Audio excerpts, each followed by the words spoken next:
If you're in sales, as I was for many years, you don't really have a choice over the product. You have to assume that your company has produced a good product or service and priced it well in a competitive market. So your job is to sell more of it. And this brings us to the great breakthrough of the 21st century. All sales in the 21st century are relationship sales. They're relationship sales, which means that people do not buy the product or service. They buy how they feel about the person selling it. Then the product or service becomes important. The first job of the sales professional is to take the time to develop a relationship of trust and credibility with the prospect. Sincerely, in sales and in life, credibility is everything. Your trustworthiness, your believability, how much I can trust you, how much confidence I feel in dealing with you. These are the most important single factors, not only as a salesperson, but as a human being. So you will find that your very best relationships in life are with people with whom you have this perfect trust relationship. Your spouse, your best friends, your best customers. You have relationships. I work with people on multi-million-dollar deals whom I've never met on the telephone or by email because we have a trust relationship and we can enter into agreements, make commitments, and spend money and time because we trust each other. There's no problem. So trust between a customer and a salesperson is really important. Can you build trust by asking questions, not by talking about your company or your service?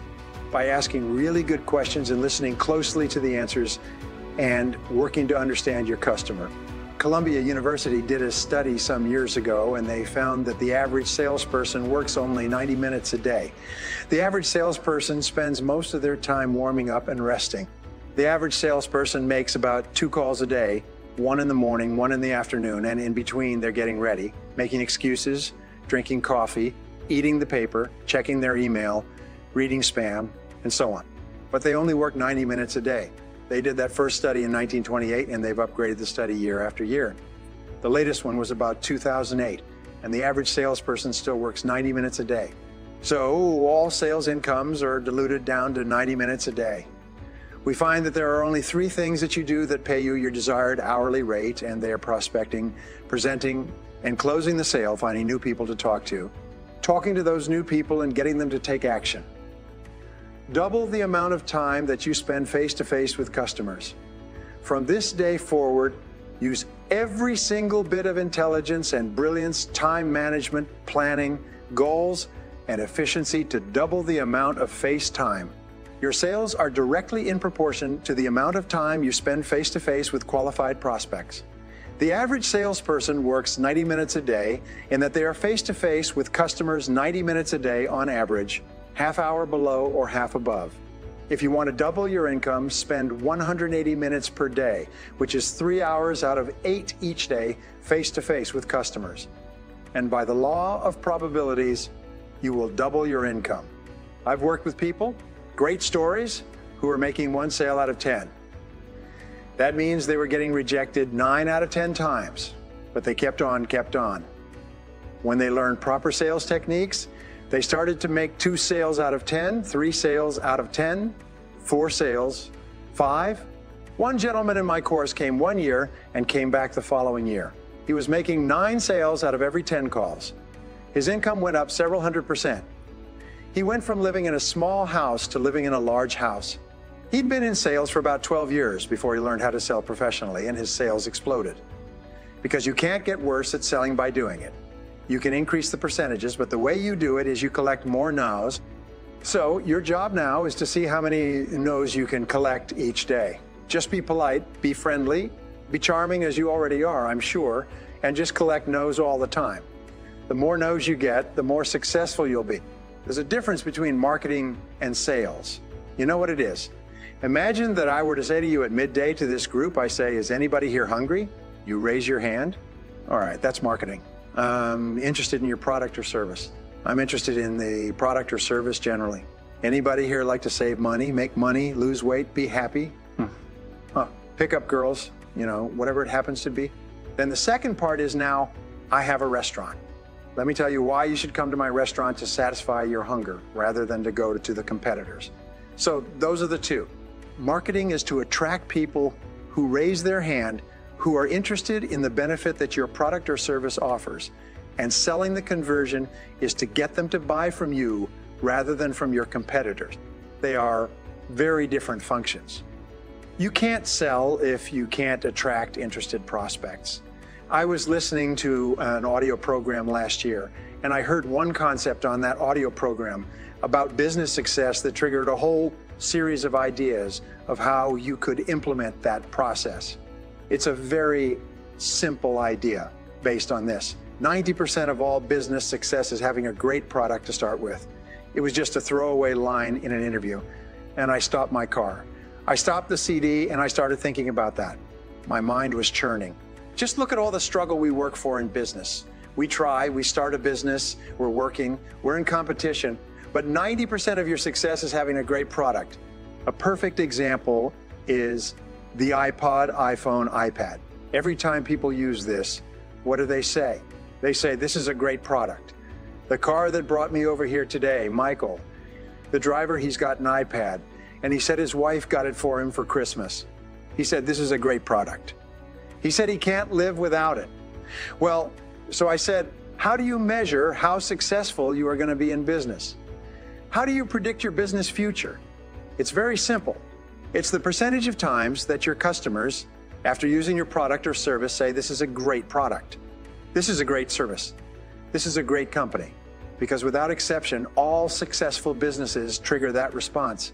So you can take every planning and organizing, upgrading your skills, learning, staff, customer service, sales, marketing, everything comes right down to this. How often people say after consuming your product or service, this is a great product. We went to a wonderful Indian restaurant just around the corner from the hotel last night. So we said to the concierge, is there an excellent restaurant around here? The concierge asked, what kind of food would you like? Obviously, we said Indian food. He said, yes, one of the best Indian food restaurants in London is just down on Dr. Foster Road. It's about a 5-minute walk. So we walked down there and we sat down in a beautiful decor, high ceilings, beautiful lighting. We sat down and the food and the service were outstanding. What we said is, this is a great restaurant. I mean, we want to come back here. We want to come back and bring our friends. We want to bring our spouses. We want to tell other people to come here. If you can trigger that reaction in your customers, then your future is guaranteed. Now, an important point. No company starts off with a product or service that triggers that reaction. The first product or service may satisfy some people, but now you just improve it. You just continue to improve it until you hit that critical point where people started saying, this is a great product. Then you know you've hit it, and every product has to trigger that. And no, they don't start off that way. You keep improving them and improving them, improve your service, improve your people, improve the product. If you can do that, this is that one idea that I have. I have generated more than $1 million in new revenues by taking that concept, expanding it like a horizon, and teaching hundreds of business owners how to install this greatness system within their business at every level: planning, organizing, marketing, selling, customer service, team, development, and so on. So now companies will walk out of my process and literally double the size of their business in 30 days. And when the economy is in a recession, their businesses are booming. People say, why? Well, because they've got great products, they've got great products, they've got great people. You see what I mean? Yeah, it's a very one concept like that, but you never know where you're going to find a concept like that. So you've got to be like a radar scanning the horizon, looking for those kinds of things, reading, listening, talking, asking questions, talking, asking questions, and every so often, like in the cartoon, you get this lightning strike. One idea can save you 5 or 10 years of hard work. Sales is the ultimate default job in our society. Nobody goes forward into sales.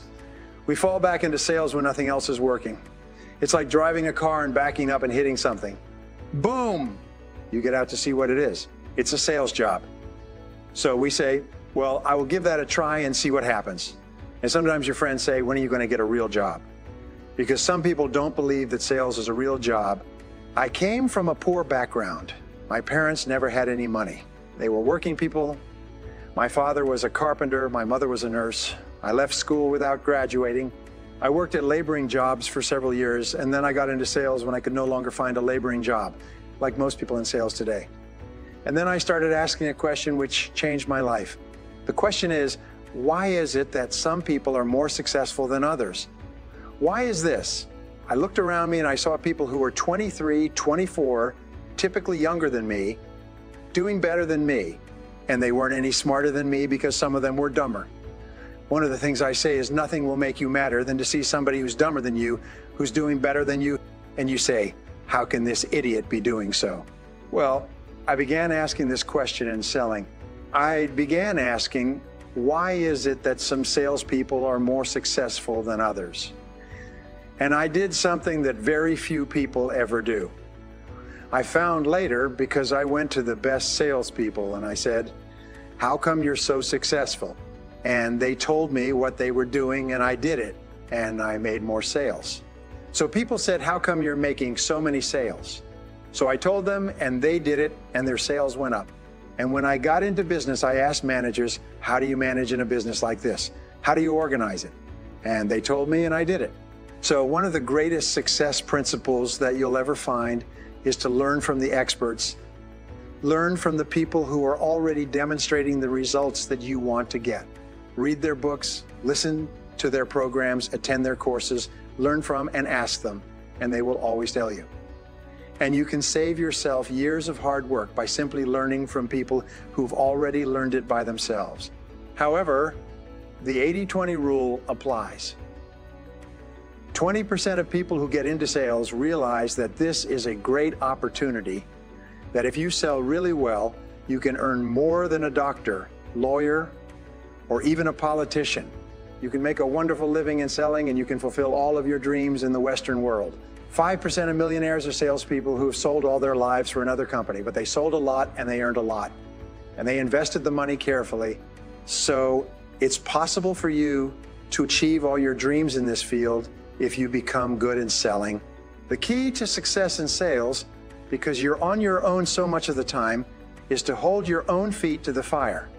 Prepare thoroughly for every meeting. Go on Google, do whatever you need to do to find out everything you can about the prospect before you meet them for the first time. Remember, the first impression is lasting, and a customer today can't tell if you're prepared or not within 30 seconds. If you walk in and you say, thank you very much for your time. I had no idea your company had been here for 33 years. You have 270 people and 12 ranches and your best-selling product is this and that. And it won a quality award last year. How do you know all this stuff? I went to your website and I looked it up. And what did people put on their website? They put the things that they're most proud of. That is what we call the bragging page. They put things on their bragging page. So you go to their website and you'll learn the things that they are most proud of as a company. And if you feed it back to them and say, look at your website, wow, that's pretty good material, I see. Gee, we can't even get our own people to look at our website, much less outside people. And you know what? Your credibility goes straight up, and their fears, skepticism, and negativity go straight down. There's an inverse relationship between the two. As your credibility goes up, their fear goes down. Now, they start off with a high level of fear and skepticism, but as you begin to build credibility by doing your homework, and then by asking good questions to fill in the answers and listening closely to the answers, they start thinking, I'm dealing with a professional. What is the purpose of your business? Now, most people respond by saying the purpose of a business is to make a profit. However, that's not quite correct. The real purpose of your business or any business is to create and keep a customer. If you can create and keep customers in sufficient numbers in a cost-efficient way, the result will be a profit. The very first thing that you have to do when you think of any new business idea is, where am I going to get a customer? How am I going to get someone to pay for my product or service? So the next question is, what is the key measure of customer satisfaction? And the answer is repeat business. Repeat business is where the customer buys and buys again and buys again and brings their friends. So the key measure of business success is the customer buying from you rather than from someone else, buying from you again and bringing their friends. And this brings us to the ultimate question which determines your success or failure in business. And the question is this: you ask this on a regular basis of your customers. Here it is. Based on your experience with us at this time, would you recommend us to others?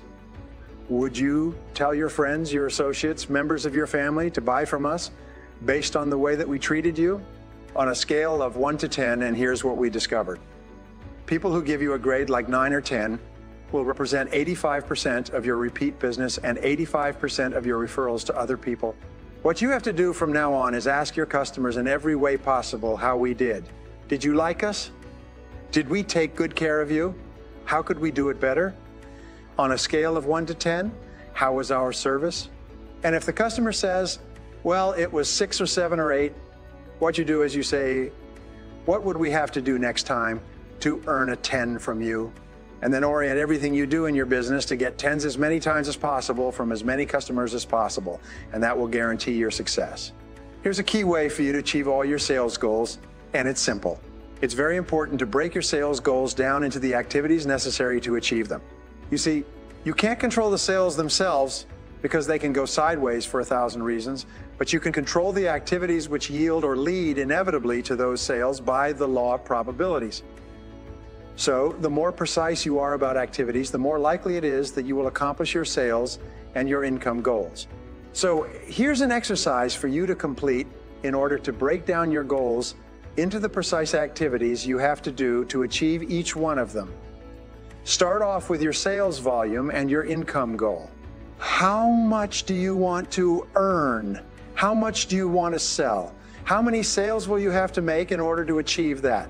Work out what you earn per sale and divide that into your earnings goal. For example, if you want to make $75,000 this year at $500 per sale, you'll have to make 100 sales. Now, figure out the number of calls you'll have to make. You say, well, I'll have to call on roughly 15 people before I make a sale, so therefore I'll have to make 1,500 calls. Now, here's an important point. Keep track of your call activity every day so that you can measure how well you're doing. So how many presentations will you need to make to close 100 sales? Work it out.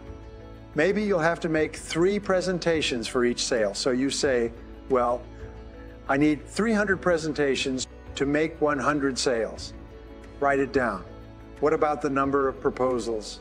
Well, 1 out of these prospects out of 3 actually buys, so the other 2 need proposals. So I need 200 proposals. And lastly, daily activities. How many people will I have to call on every day in order to achieve my goals? Daily, weekly, and monthly. If you break it down like that, then the first thing you do Monday morning at 8 o'clock is you start working on your numbers. Your job is to hit your numbers, and if you hit your numbers every single day, sure as God made little green apples, you're going to hit your numbers every week and every month. You'll have high weeks and low weeks and high months and low months, but the average overall is that you'll hit your targets again and again. See, the big mistake we make is we don't get our numbers on Monday or Tuesday or Wednesday, and then we really pour it on Thursday and Friday. And Friday, we finally work at it for a couple of hours in that critical moment, and we say, I'll work on it twice as hard next week. And we get further and further behind. Thank you.